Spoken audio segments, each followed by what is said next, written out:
Hello and good afternoon. Good afternoon.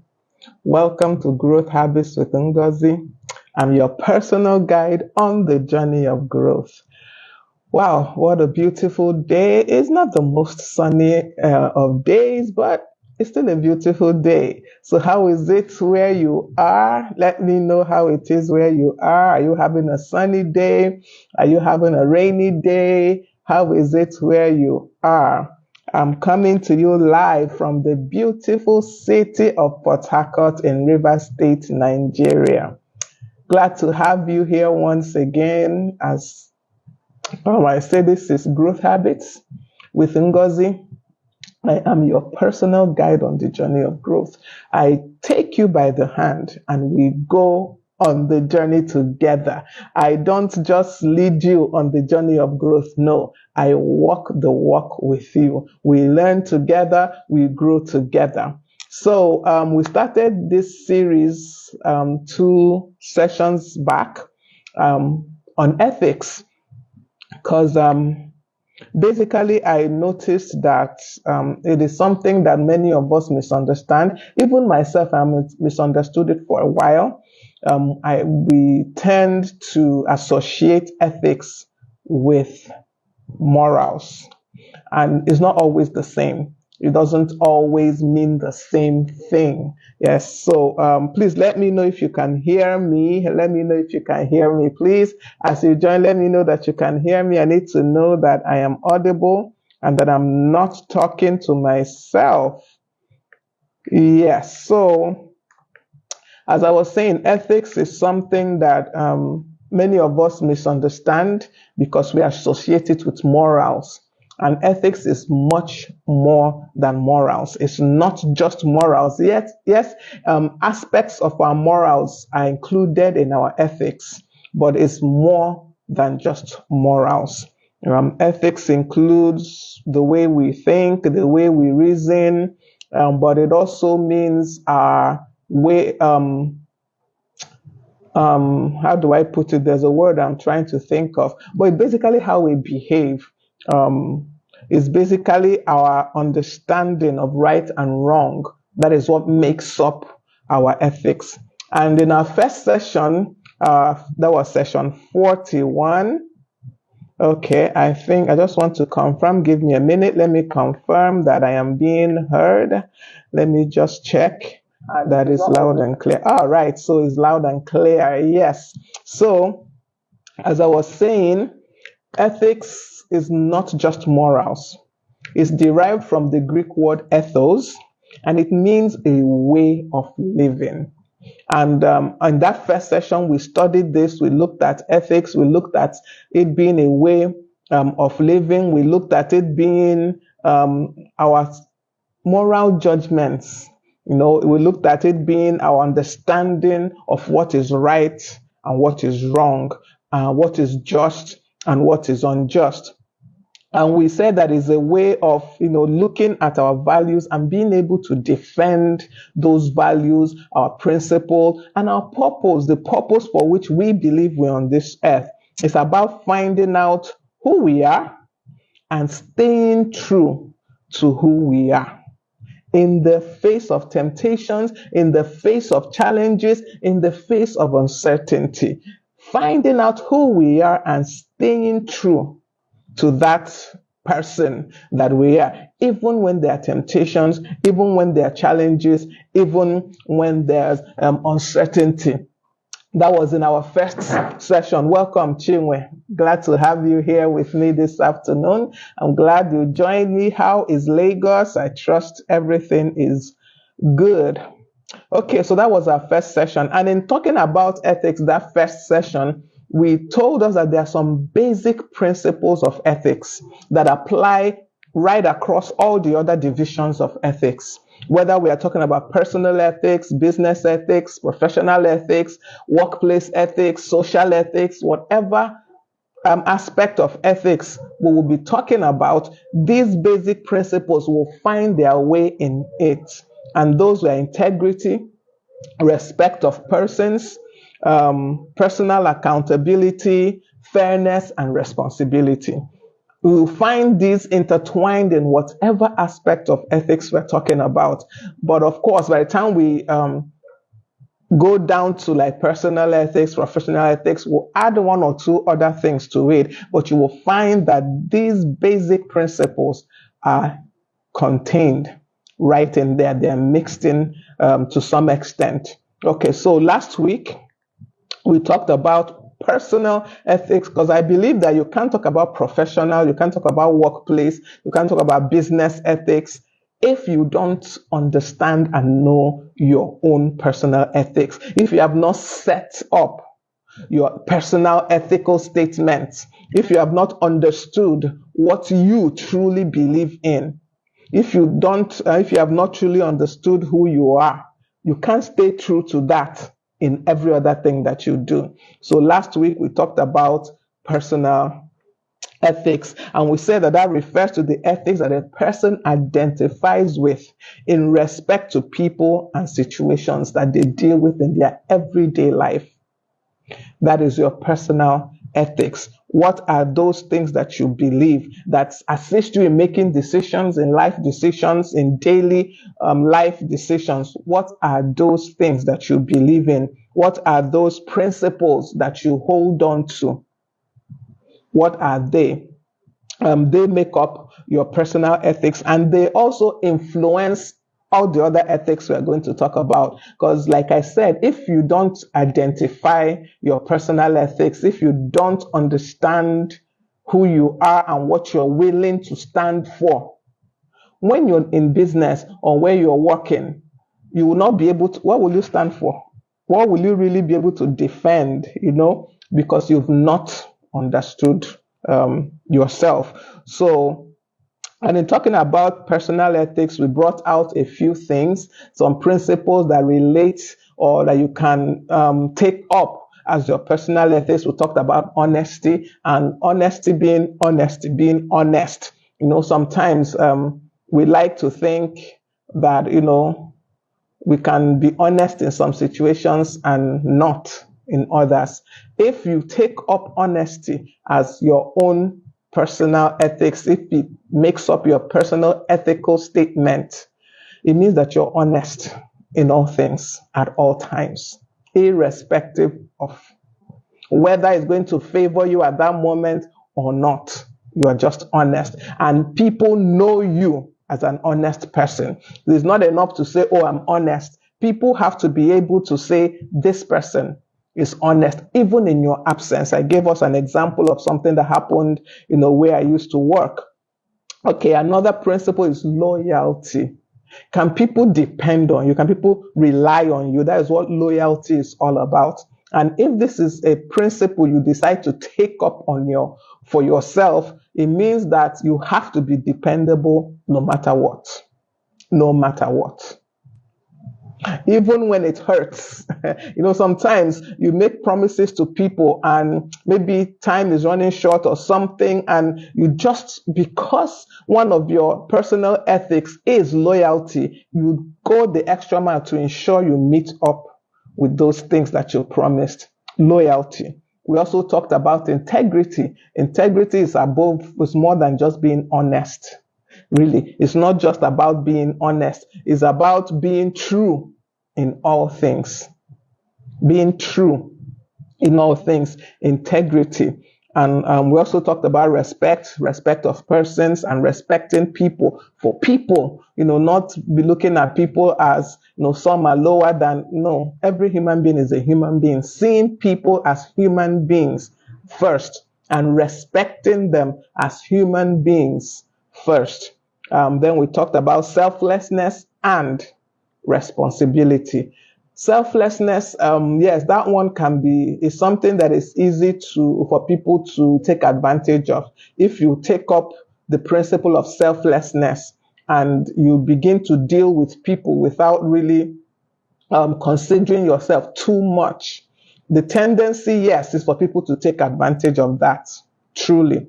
The tendency is for people to take advantage of that.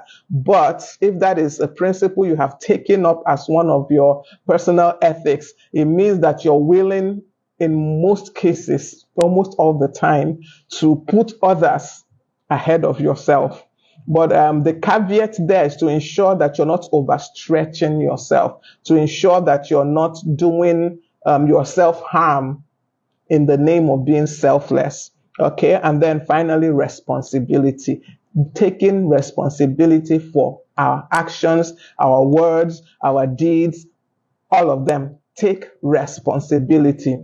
Don't always put the responsibility on others. Many of us, especially this generation, we are quick to judge others. We are quick to say others are not doing what they need to do, but we are not quick to judge ourselves and take responsibility for our actions, take responsibility for our words, take responsibility for our deeds. So these were the things we talked about last week. And I gave us an option to decide, and I kind of mentioned it in passing, what should we talk about this week? And only one person responded, and she said we should talk about professional ethics. So I'm going to talk about professional ethics today in session 43. When I call these numbers, honestly, sometimes my brain does not quite grasp that this is our 43rd session. We have been doing these things 43 weeks, basically. So, because it's once a week. Okay, yeah, initially we were doing twice, yes, that's true. So we have been doing 43 times, let me use that word. 43 times I've been coming on live here on Facebook and discussing some aspect or the other of growth. So today, Kelechi, welcome. Glad to have you here.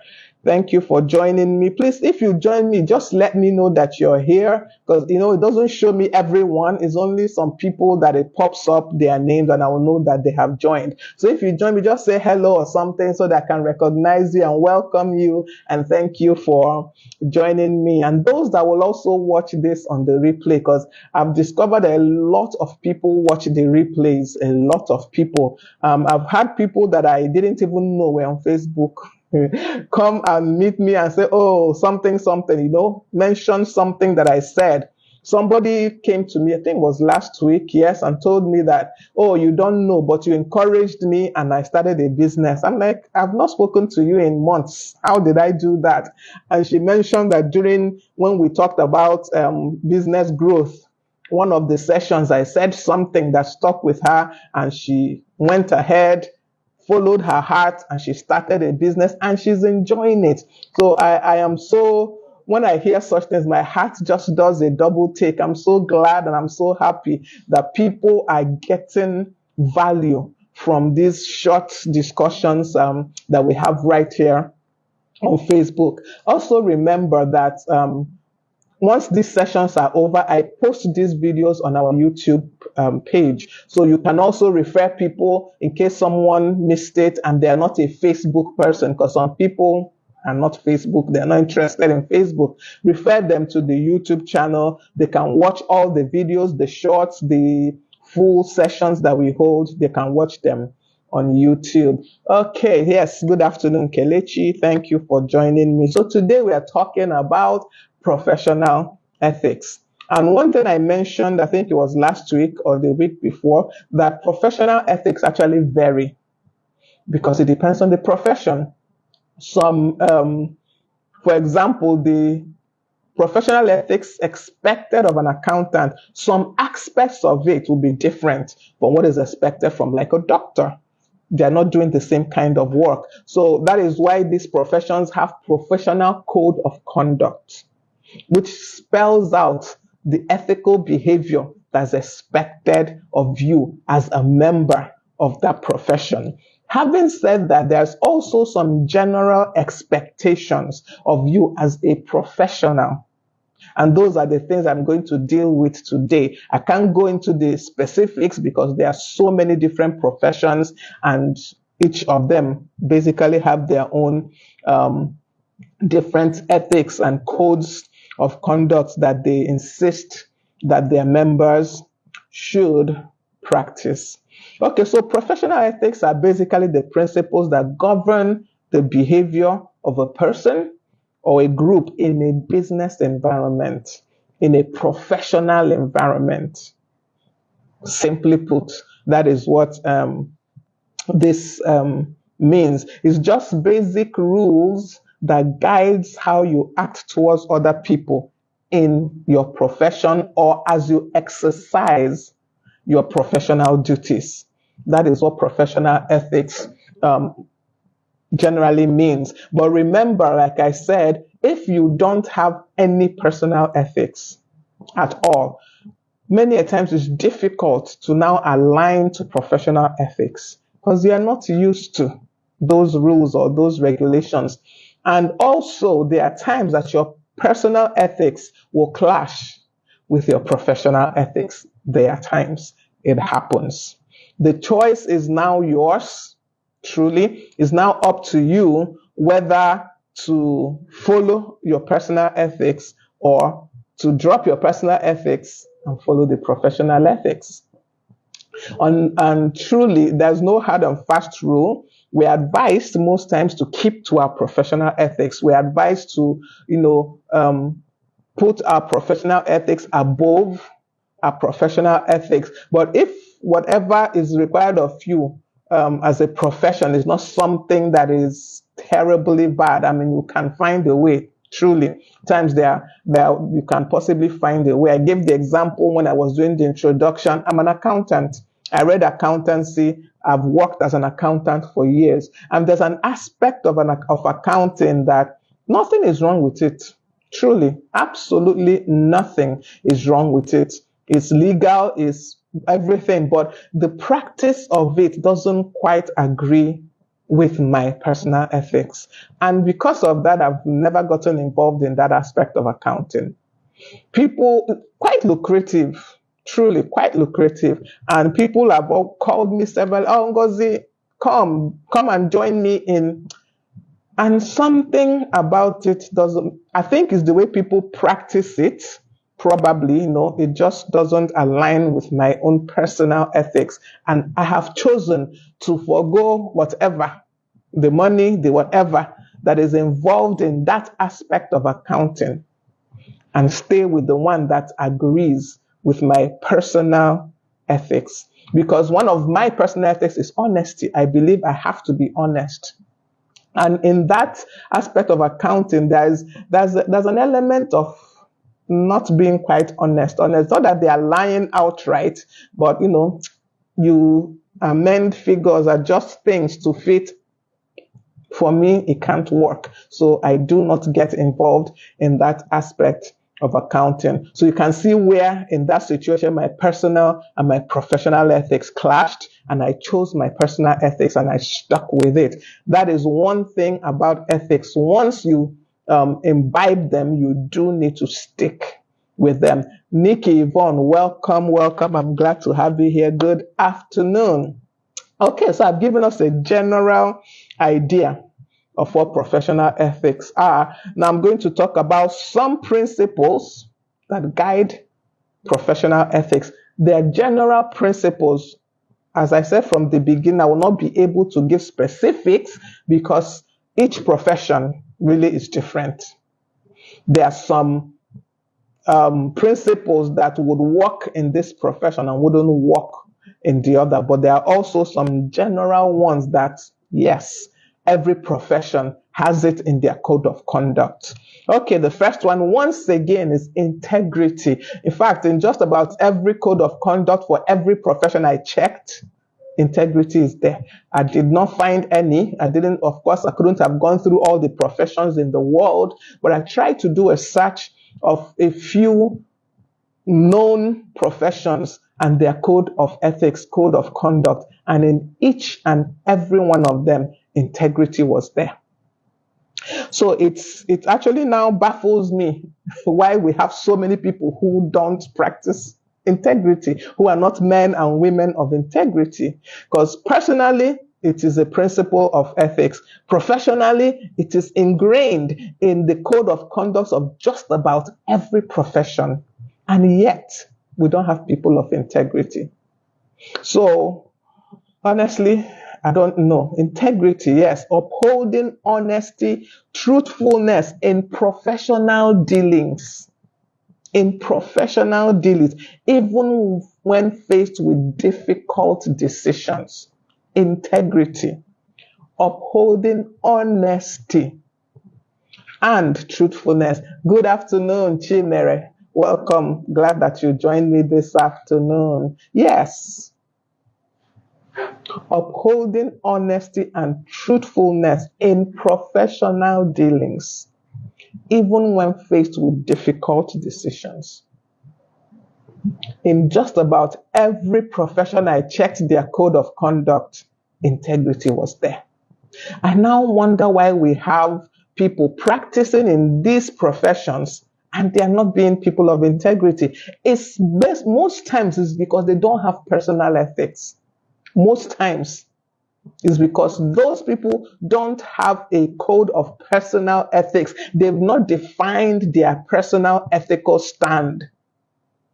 So when they see integrity in their professional ethics, they can overlook it.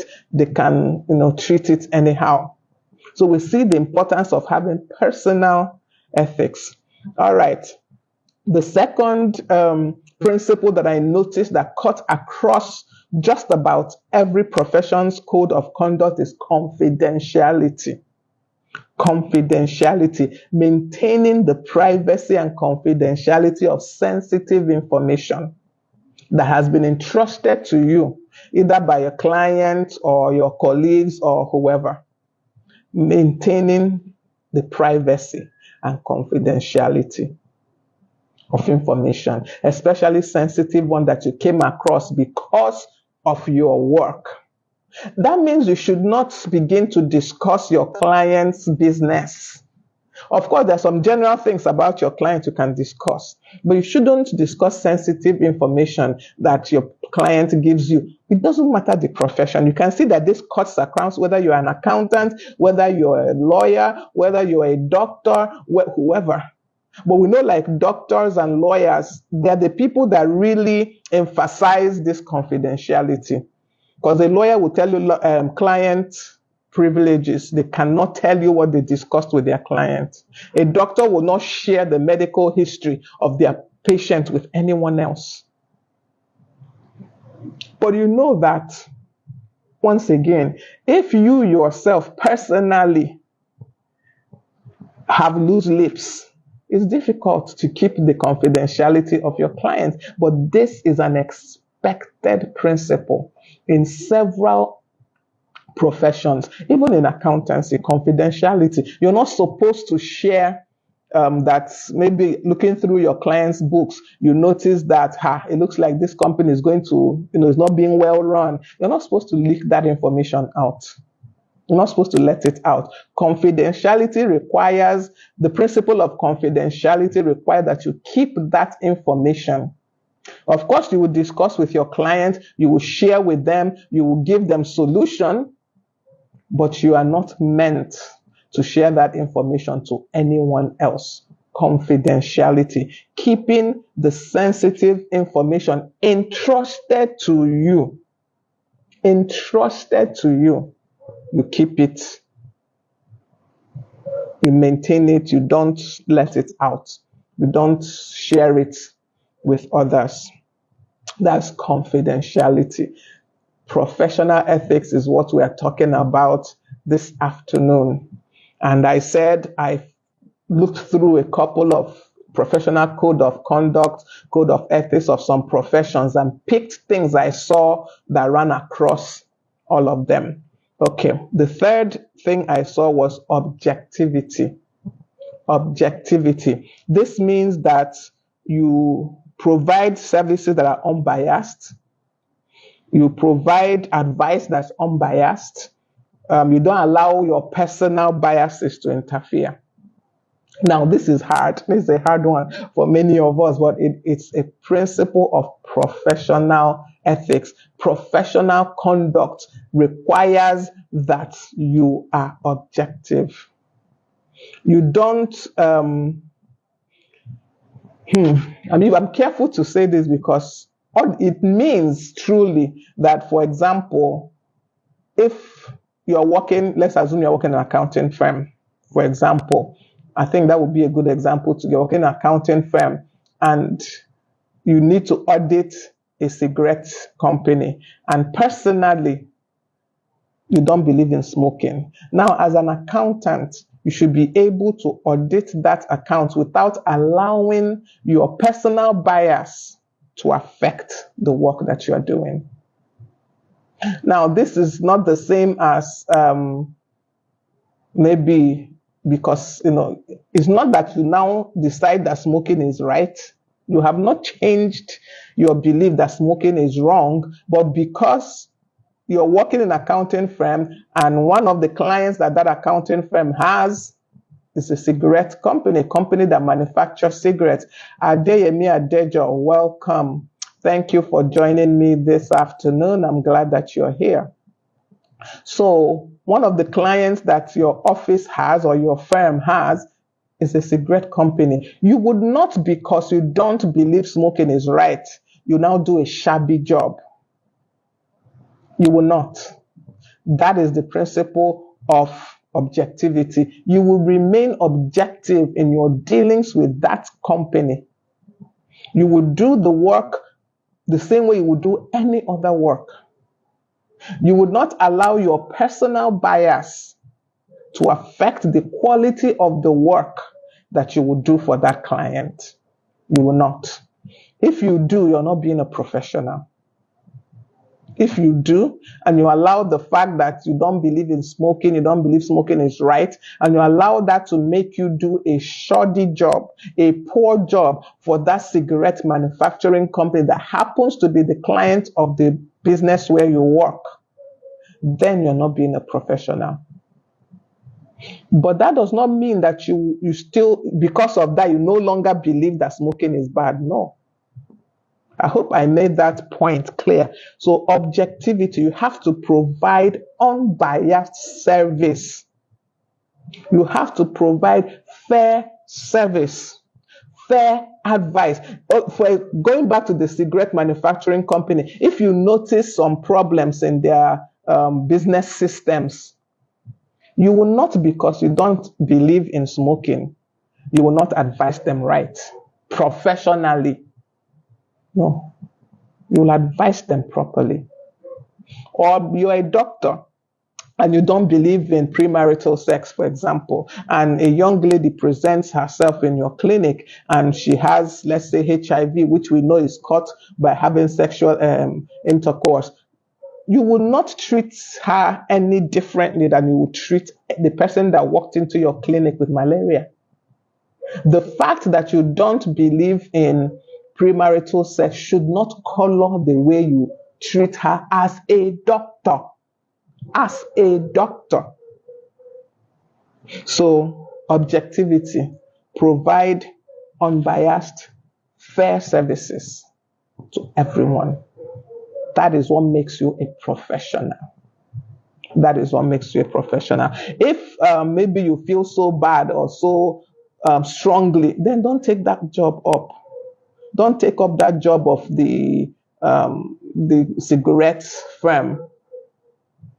Or from the beginning, don't allow the AIDS patients to come into your clinic if you feel so strong that you can't offer unbiased service. But what makes you the professional is your ability to offer unbiased, fair service to everyone. Fair advice to everyone, irrespective of your personal beliefs. Once again, you have not dropped your personal beliefs. You can even make it plain to the person so that they know your stand, but still offer the service. As long as you've accepted to offer it unbiasedly, offer it fairly. So that is objectivity. We are talking about professional ethics. Okay. Mr. Dennis, welcome. I'm glad you're joining us this afternoon. Thank you so much. Thank you for joining us.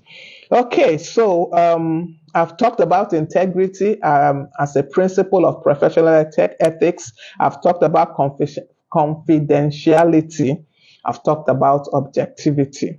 The next thing I want to talk about is professional competence. professional competence. That is ensuring that you possess the necessary knowledge, the necessary skills, and training to perform your role as a professional.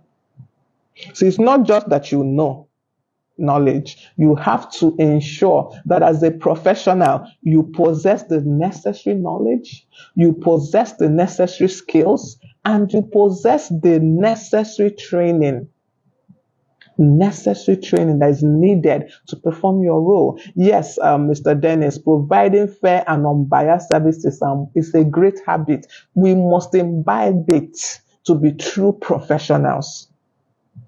Don't allow your personal biases affect the professional services you render. Like I said, if you feel so strongly about whatever then don't take the job. But if you have taken up that job to do it as a professional, don't allow your biases to make you do a shoddy job. It doesn't even look good on you as a professional. Okay, so I was talking about professional competence. See, it's one thing to go to school, go to the university and study accountancy, for example, for 4 years. And then you come out and you stop there. Now you've possessed or you've gained the necessary knowledge to be an accountant. You went to school. But it doesn't end there, and it should not end there. You should take it a step further.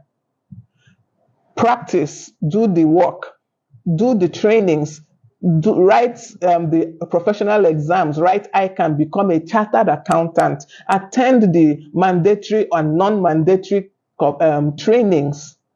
Improve yourself. It's not enough truly that you went to university 5 years, 6 years, 4 years, whatever the case may be. It's not enough. Let me tell you, the first time I started working, and my boss then, very, very excellent, truly. The things I learned from that man, I don't know if I could have learned it from any other person. My boss then I think it was either my second or third day of work, called me, gave me one thing and said, Ngozi, prepare the sales day book. And I mean, I've heard of sales day book. I read it, Accounting 101 sales day book.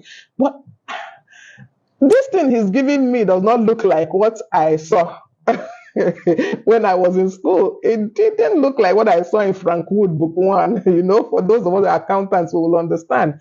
And I was confused. I was looking at this book he gave me and trying to match that with what I read in Frank Wood book 1, Accounting 101. And it didn't seem to match up. And honestly, he told me nothing. He just dropped it. Ngozi, prepared the sales day book, dropped some invoices and left me. So I went back to my Frank Wood book 1. I had to go back, look at it again, and try to match the knowledge I received in school with the practicals that I'm seeing live now. So see, that's why it's not really enough to just go to school. You have to go the extra mile. Ibe, Peter, welcome. Thank you. Glad to have you here this afternoon. So you have to keep learning. So this is why I am so passionate about growth, because I believe that we can't stop learning. We can't. We have to keep learning. You have to keep improving yourself. You have to keep moving from step 1 to step 2 to step 3. You can't stop here and say, I've had enough. It doesn't exist. So don't just stop with, I went to school, I studied accountancy, I studied architecture. The architecture, honestly, that one, my heart, I'm like, what is happening? Because when I see the kind of buildings that I see outside, the kind of structures that people put up outside, I begin to wonder, our architects here, did they study the same things? Yes, continuous professional development is a must. It's a must. Don't stop at what they taught you in school. You will be outdated very soon if you stop at what you learned in school. Because in school, they don't teach you everything. They don't. Let me tell you, they don't. So keep learning. Do your continuous professional development that your institute may have. For as I know we have it in accountancy, I know they have it in estate management. I'm sure other professionals have it. Keep going for those trainings. Look for trainings on, we have YouTube these days. We have Udemy. Which other one? We have Allison.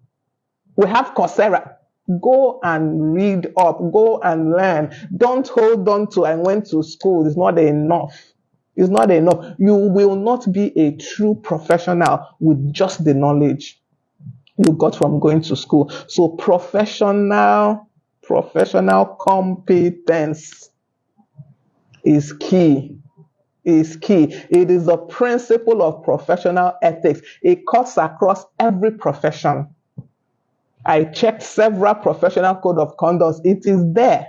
Professional competence is possessing the knowledge, is possessing the skill, and is also possessing the training that is required for you to perform this role effectively.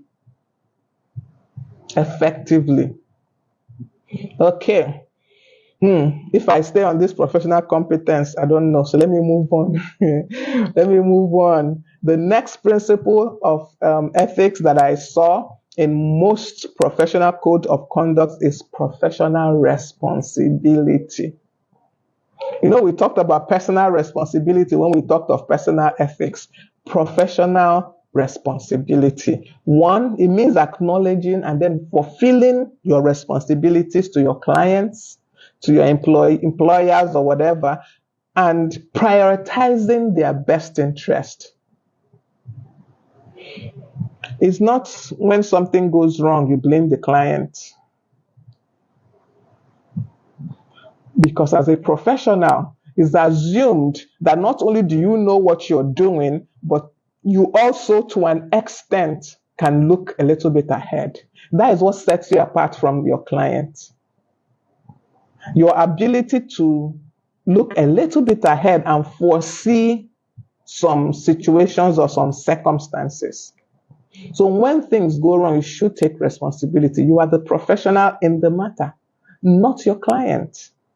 You are the professional. So you should be a step ahead of your client. You should be a step ahead. No, professional responsibility. Take responsibility for the work that you do.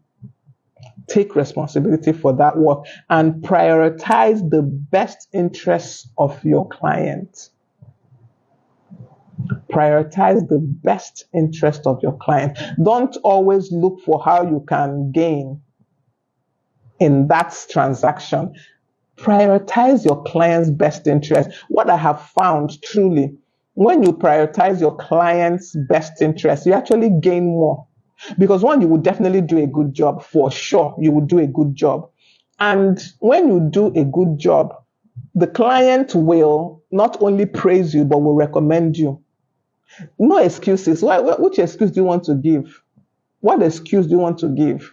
Now, of course, there are some absolutely unforeseen circumstances that can happen, that can come up in the process of doing a job. But even in those unforeseen circumstances, don't blame your client. Take a part of the responsibility. When we give ourselves the permission to give excuses, even in our personal lives, we fail. Take away excuses from your life, both personal and professional. You have no excuse. And when you believe you have no excuse, you do all you can. You go the extra mile. But when you give yourself that cushion of excuses, you can make a lot of mistakes. Honestly, just tell yourself, I have no excuse. I have no excuse for failing in this situation, for not doing my best in this circumstance. With that mindset, you actually do better. So yes, no excuse. No excuse is allowed.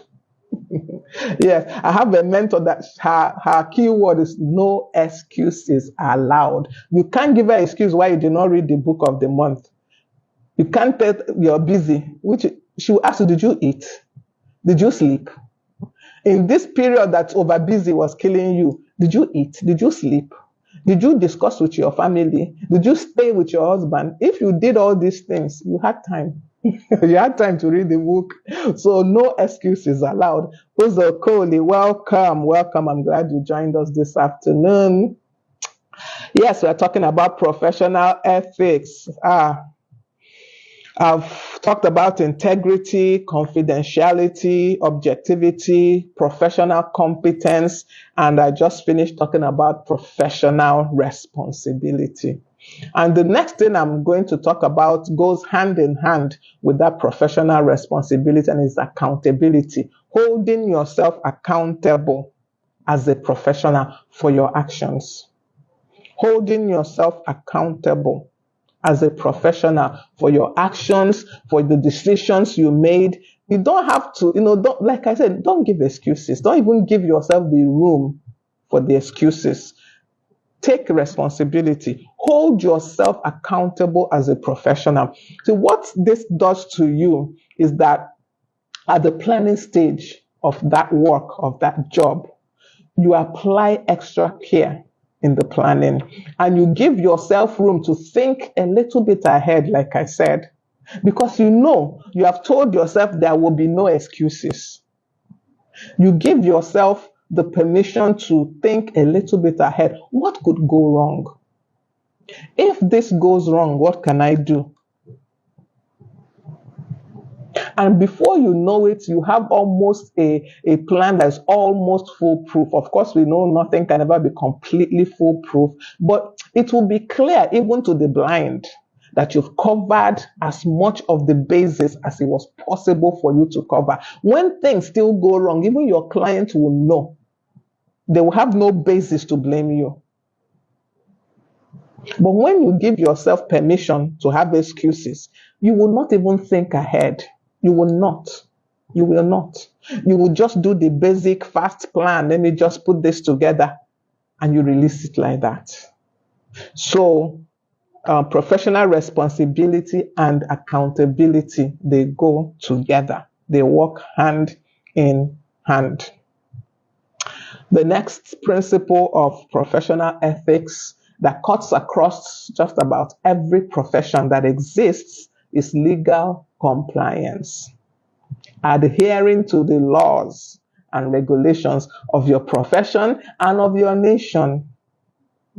Legal compliance. This one, I was a little bit surprised to see that it cuts across almost every profession, because I see it being flouted every day, every day, everywhere. I'm like, so all these professions have this enshrined in their code of conduct, which before you get into that profession, you should know, you should have a copy of. And yet, we flout it so easily, just like the integrity one also. Legal compliance. Ensure that you're adhering to all the relevant laws, regulations of the profession and of your nation, wherever you're doing the work. Ensure that you're adhering to all the relevant laws, all the relevant regulations. This is part of being a professional.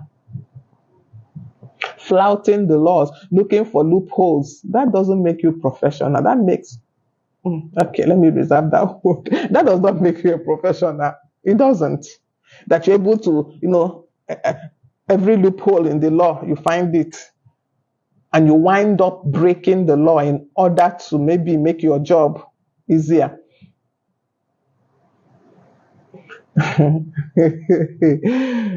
Peter says, this legal compliance of your profession, I agree, but legal compliance of your nation, I don't know. Why don't you know? Why don't you know? Yes. Why would you not? You should obey the laws of the land. It doesn't matter whether your land is correct or not, because I know this is probably where you're heading. You will probably say, Nigeria, things are not working. I agree. Let me tell us a story. Several years ago, one of the places I worked, when we were just starting, we were importing some things, and my MD was like, let's do. I said, sir, I would advise that we follow the rules and regulations. However, these importations, let's just follow it. It might take us longer, but let's just do everything according to the law. Ngozi, you like to Ngozi? I said, sir, please, if you're not going to do it like this, I will not be part of the whole thing. Honestly, you can do the other one you want, but I will not even be part of collecting the money and giving anybody. I will not. So after much talk, he agreed.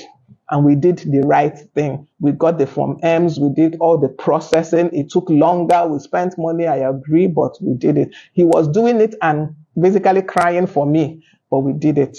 About 5 years later, there was one presidential committee on monitoring of something that has to do with Form M Gramadro story. They wrote us a letter and invited us to Abuja to come, I don't know, I guess to defend our importations.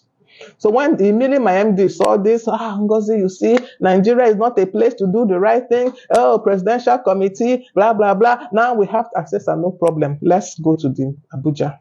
I have all my documents. I have everything that shows we did everything right. Let's go. Flight money. He's going to waste this money. He's going to this. He now made provision. I didn't even know. He made provision for money he will use and settle the people. I didn't know about this part until afterwards. So we traveled and we got to Abuja.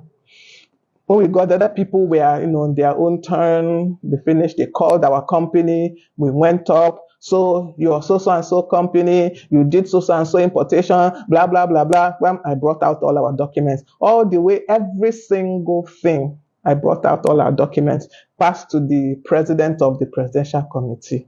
Then I looked at this thing, looked up, looked at two of us, looked back down at the documents, passed it to his colleagues. They all looked at all the documents. Then I said, this is your document. We said yes. You've forgotten there's one particular, I can't remember the name of that document now. Most people who even follow all the rules in importation get their Form M. They don't remember to go and get that last document. The name is escaping me now, but we got even that. We had it.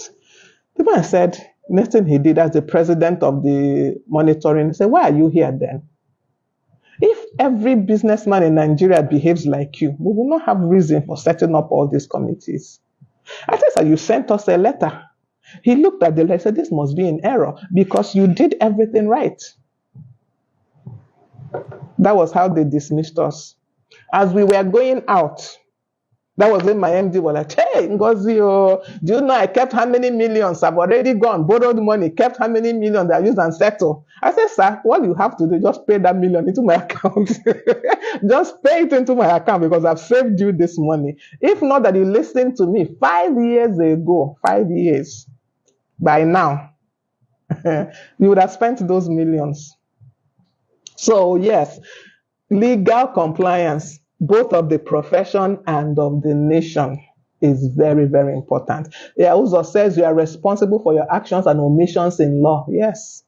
Ignorance of the law is not an excuse. It's not an excuse. So legal compliance is essential. Is essential. Follow, adhere to the laws, adhere to the regulations. When you're doing it, especially in a country like Nigeria, you probably will feel bad. Because they even make it difficult for you to follow the laws. They do. They will even advise you. Those same government people advise you the contrary way to do, but don't listen to them. Do the right thing. In future, someday, you will see why you have to follow the right way and do things right. Major Okela, welcome. Ezenaya Ogonna, thank you for joining me this afternoon. We are talking about professional ethics this afternoon. I'm rushing to try and, okay, we're almost done. So we're talking about professional ethics. We've talked about integrity as a principle of professional ethics. We've talked about confidentiality. We've talked about objectivity. We've talked about professional competence. We've talked about professional responsibility and accountability. And we just talked about now legal compliance. Now, the last one, which is close to professional competence, is continuous improvement. Somebody mentioned continuous professional development. Continuous improvement. And once again, this surprised me that it was enshrined in the code of conduct of many professions because I don't see it happening. Yes, a lot of professions have these continuous professional development courses they offer, but how many people take advantage of it? How many of those professionals do those courses? Because if we do, the example I gave of some of the structures that I see architects put up in other parts of the world, for example, I don't see them here. So I know that, of course, our environment, our weather, our topology gives rise to there are some structures we cannot actually put up in this part of the world. I understand that. But um, I don't see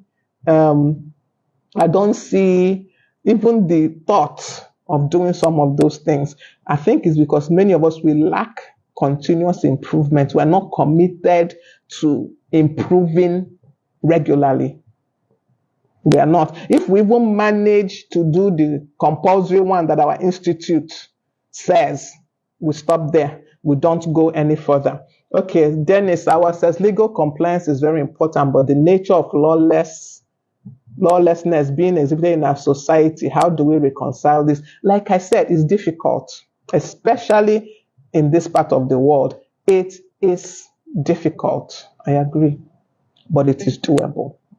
Just like the example I gave, you can do the right thing. It might cost you a little more at that time. It might, but just do the right thing. I advised a client once about taxes. I said, look, pay your taxes, even if it's a little, even if you don't pay the full liability you think you should, but as long as you're paying something, the tendency is the tax people will not see you. The tendency, because I mean, this one, they look at this one, they obey the law. This is Nigeria. This one, they obey, let's leave in. But when you are doing nothing at all, their eyes will be drawn to you. Yes, some people will say their eyes will also be drawn because you are doing, but at least you are doing the right thing. I mean, truly, it's hard. I will not, make it look like it is hard in this country to do the right thing, to be compliant and all that. It is difficult, but it is doable because I have practiced it. I have practiced it. There is nowhere that I've worked that I did not insist on pay. We will pay it, VAT, we will pay it. All those things we will do at least the barest minimum of compliance. We will do all. We can't, I can't speak for the tax official I meet. I can't speak for the lady I meet in the ministry that wants to make life difficult for me. I can't remember which ministry it is right now, but I mean, I can't remember what document we're even trying to get, but I went to that office until I was tired. Let me just be nice. Let me be nice and use good words. I was tired. For something that is so simple, I went severally. Why? Because I was trying to do the right thing and they wanted to frustrate my life because I want to do the right thing. I kept going. No?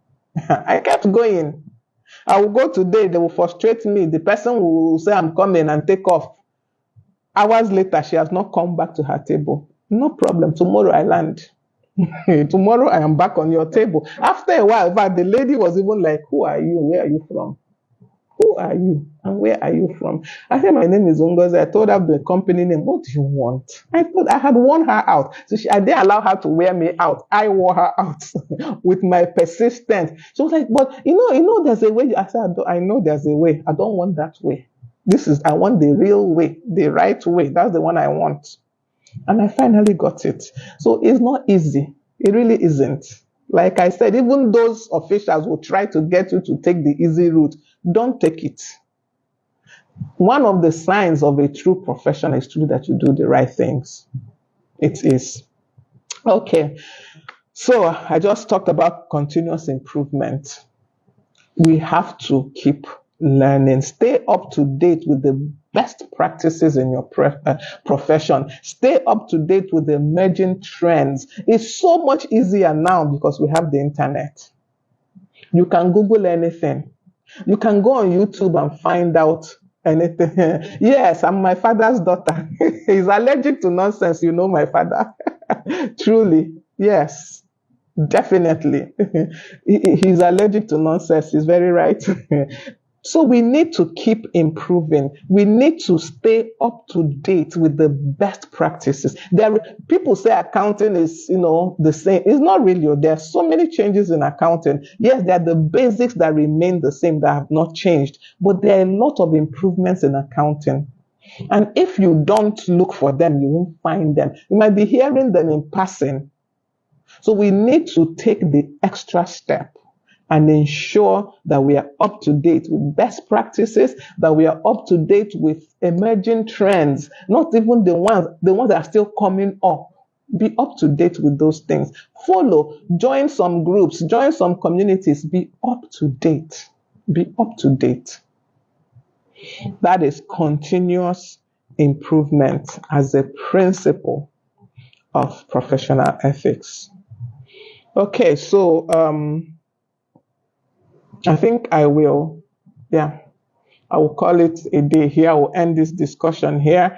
If you have any questions you want to ask, so please go ahead and still ask your questions. But I believe that I did good job on discussing professional ethics today. Remember that these principles I mentioned today cut across just about every profession, but some other professions have some that are specific to that profession. And as long as you're a member of that profession, please find out what are the code of ethics, what are the codes, what's the code of conduct for members of that profession are, and read through them, understand them, and follow them. That is what makes you a professional. It's not just that you are an accountant. I have to keep using the example I know. It's not enough that you're just an accountant. What kind of accountant are you? If they measure you against the code of conduct of accounting, do you measure up? If there was ever a time that they said, okay, bring out the code, bring you out, check, would it measure? And remember that it is difficult to even follow professional ethics if you don't have any personal ethics. If you have not sat down to consider what are the principles that you personally adhere to. If you don't have any, it is hard to follow any professional ethics. So develop your own personal principles of ethics, your own personal ethics. What do you believe in? What do you stand for? What are you willing to stand for no matter what? And as long as you have this, following professional ethics or business ethics or workplace ethics, as we will look at in future, will be so easy for you. So thank you all once again for joining me this beautiful afternoon on Growth Habits with Ngozi. Remember that I'm your personal guide on the journey of growth, and I take you by the hand and I lead you along in this journey. And not only do I lead you, I actually go on the journey of growth with you. Join us here every Tuesday by 12 noon on Growth Habits. Remember to follow our all our social media handles. We have a group on Facebook, Growth Habits with Ngozi. We're on Instagram, Growth Habits with Ngozi. We're on TikTok, Growth Habits with Ngozi. We're on YouTube, Growth Habits with Ngozi. Follow us on all our social media handles. Subscribe to our YouTube channel, engage, watch the videos, ask questions, make comments, engage on those videos. And I am sure that we gained something this afternoon. Thank you all. Thank you, Chinwe. Thank you, Peter. Thank you all for joining me this afternoon. And remember to make today count, be valuable, and grow in every aspect of life. See you next week, Tuesday. Okay. Suggest what aspect of ethics. I liked the way we suggested in this one, and it worked out so perfectly. So tell me in the comments what aspect of ethics I should talk about next week. Please do it today so that I have time to prepare for it. All right. See you all next week, Tuesday, right here on Growth Habits 12 noon is the time. Bye.